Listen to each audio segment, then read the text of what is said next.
Welcome to Power Supply Review, Zener Regulated Full Wave Filtered Rectifiers. All right, here is our circuit. You can see we've got our transformer, our bridge rectifier, our filter cap C1, our series resistor RS, our Zener, and our load resistor. All right, so first things first, we're going to determine the primary voltage. If it's given in RMS, we want to convert that to peak. We want to use the turns ratio of the transformer to determine the secondary voltage. And once we have the secondary voltage, we're going to need to subtract off the two diode drops at the bridge rectifier, and that's going to give us our Vmax at point A. Now, just like any diode circuit, we're going to pull that Zener. We want to know that the Zener, it will be regulating throughout the entire cycle of the waveform at point A. And the way to figure that out is to just simply remove the Zener and then calculate the voltage across RL and make sure that that voltage throughout the entire cycle stays larger than the rated Zener voltage. So we know that our VRL max without the Zener is going to be our Vmax divided by RS plus RL and then multiplied that by the RL. We're going to verify that that number right there is larger than the Zener rated voltage.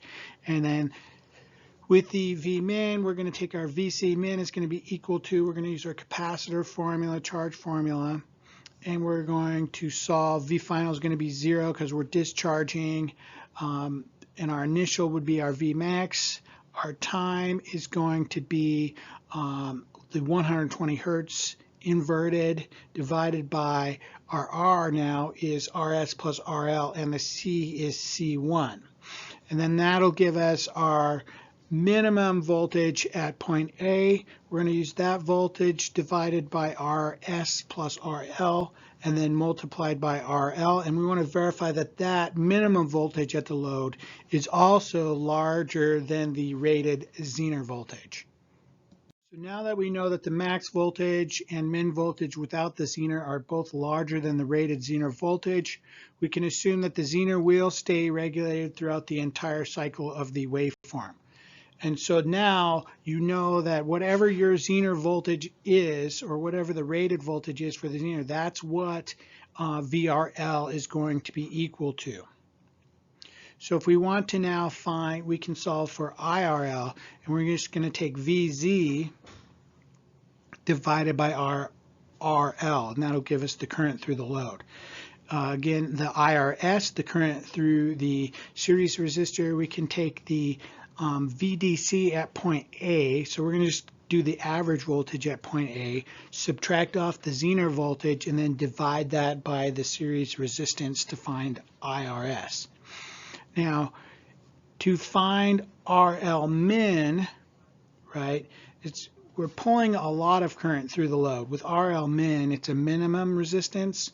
How much current can we pull through the load before we lose regulation? And we need to make sure that we have enough current to keep the Zener regulated, which that specification is known as IZK. So if we take our VZ and divide it by our IRS, subtract the IZ, that will give us the resistance for at the load that would be our minimum resistance. Now, in order to find RL max, we can simply just pull the resistor or the load resistor and see and make sure that IRS current, the current through the series resistor, is less than IZ max, the maximum current that the Zener can handle. Now, if IRS is lower than IZ max, then we know that we can now have infinite resistance at the load.